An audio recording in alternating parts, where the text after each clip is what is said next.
Hi, today is the very day that I want to explain to you how granular synthesis works. First, we have to look at a small example and introduce you a bit to what granular synthesis is. And afterwards we're going to look at a little example that I made and how you can fit granular synthesis into your track. And so that it doesn't really sound like it's something that doesn't belong there, but that it sounds really good. So first, we're going to jump in and show you the granular synthesizer that I used. I used Quanta by Audio Damage, and that's this one. You have also other ones on the market, but this is the one I use. We have used this sample.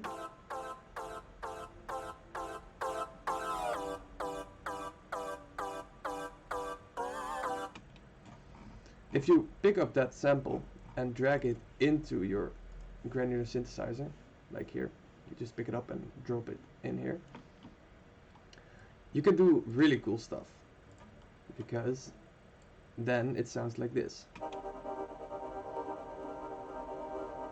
That's really cool. You can increase the length of one grain. One grain is a really small piece of music. So you can see you get really different sound. Increase the grains.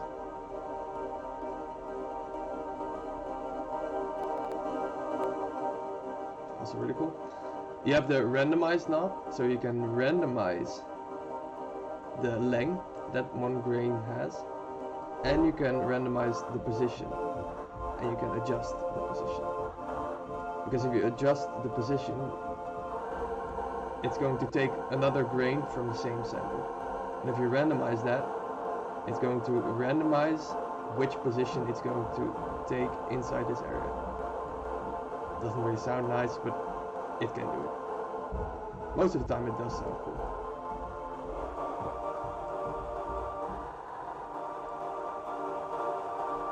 This is a cool sound.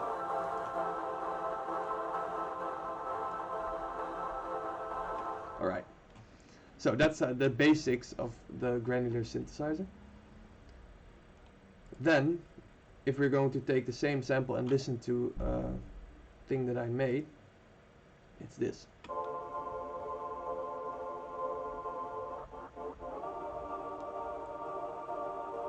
And now how did I do it? I did that by automating the source position. So I automated the position that it's going to take, like this one. You will see it. You see? And then you get a really nice effect.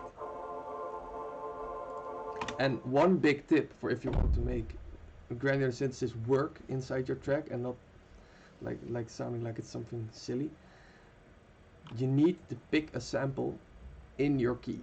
So if you are writing something in C major or in another key, pick a sample that's in the same key. You can work with a sample that's not in the same key, but then you have to tune it with the tuner and then search for the right note. So just for the beginning, it's best to just draw one C note and then try to automate that position and try to automate other things inside Quanta, and then you get that sound. And if you play that together with a bass line or some drums,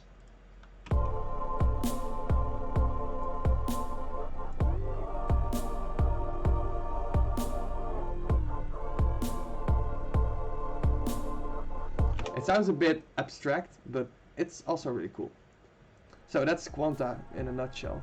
I hope you liked this small tutorial, and if you want me to make more, just let me know.